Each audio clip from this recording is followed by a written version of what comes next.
Heyo, and welcome to A Fast Side of Salt. Today I will be reviewing as quickly as possible the game Forager. I will give you the need-to-know information so that you yourself can determine whether or not this game is worth buying. If you'd like to see gameplay of it, there will probably be a bunch at my Twitch channel. twitch.tv/NACL_intake. Alright, boys, let's get this banging. So, Forager is a game created by one man. That guy's name is Hop Frog. It was his dream to make a game, and he managed to get partnered with Humble Bundle.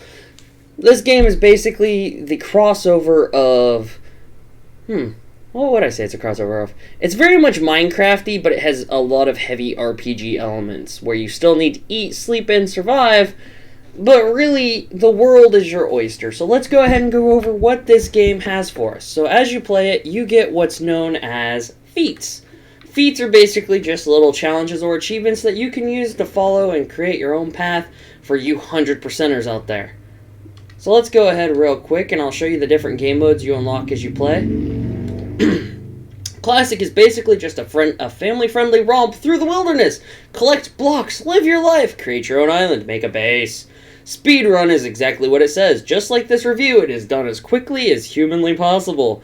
Single Island Challenge is the last and greatest challenge. They plant your character in the game on a single island and force him to survive only off the resources he can generate himself. There's a lot of waiting and patience, but the end justifies the means. So for you long players out there, this is the mode for you.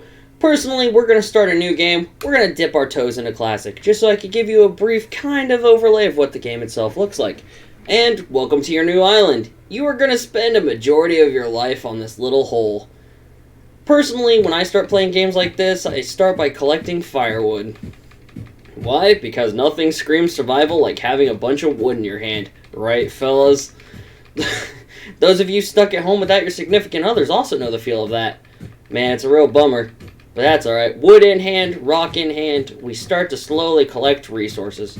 The game is then going to probably prompt us to level up, or it's going to tell us that we need to build a furnace. So, as you can tell from the overlay of this game, it's pretty simple. The art style is based pretty loosely around pixels. It's a pixel art game, I'd say. It's pretty well done.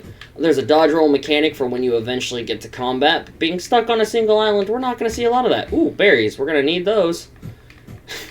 You know what's important to survive? Eating.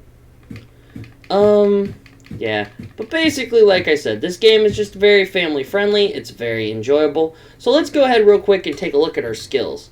So when you first start on your island, you get access to leveling up. Leveling up gives you access to a skill. So if you're smart, you'll come here first and plot your course. So what you can do is you can go foraging. You can create cotton. Cotton will spawn, which will also allow you to find wheat and also allows you to find beets. So things that you can find in the wilderness for survival.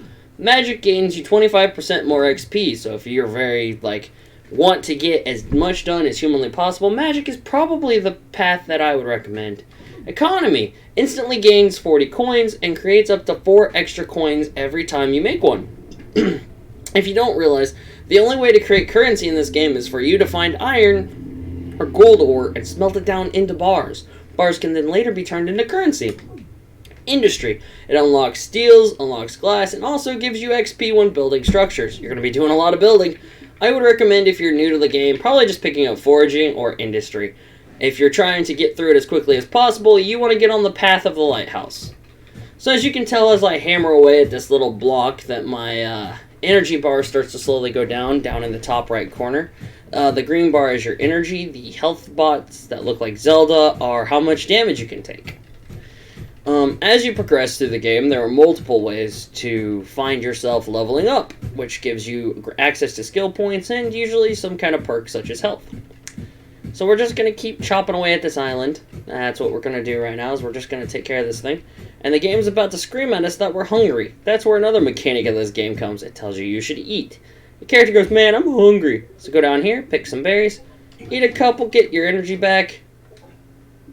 And then we're just going to keep on keeping on. So after we get to the skills in them, you look at your inventory.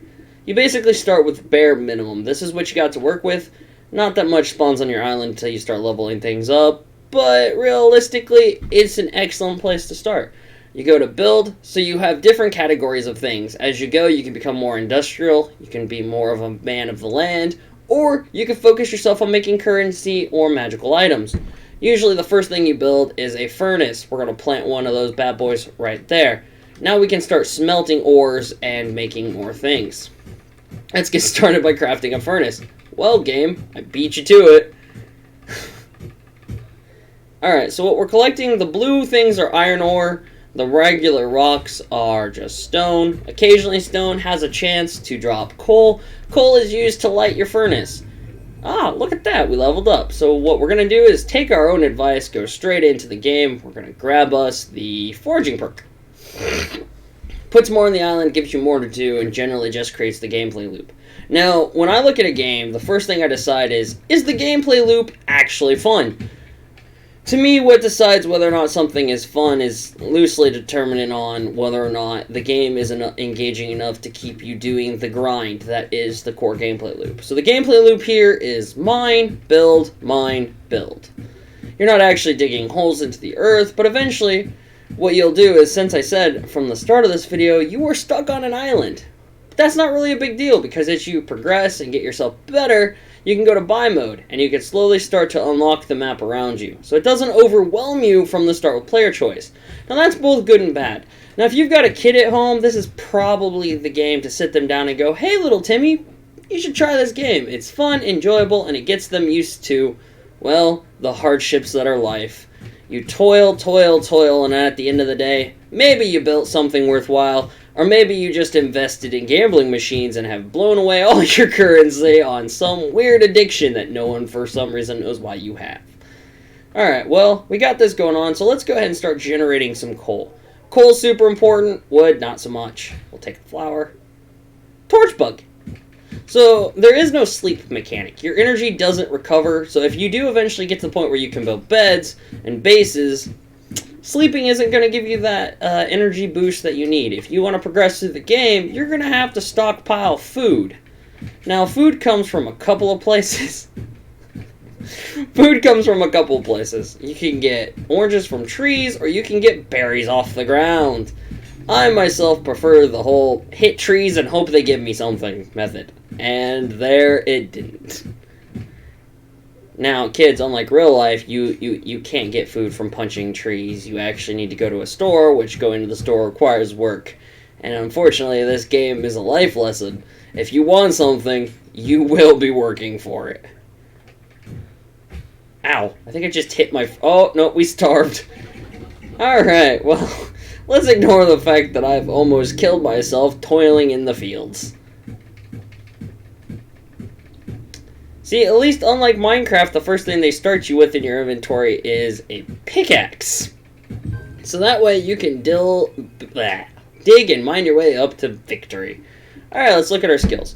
Now, when we unlock the foraging skill, a new path dropped down, and a new path appeared on the side. So you get gathering, hunting, magic, economy, or industry. So hunting is pretty much what it says. It allows you the ability to create bows, arrows, and now you can get coins when you kill something.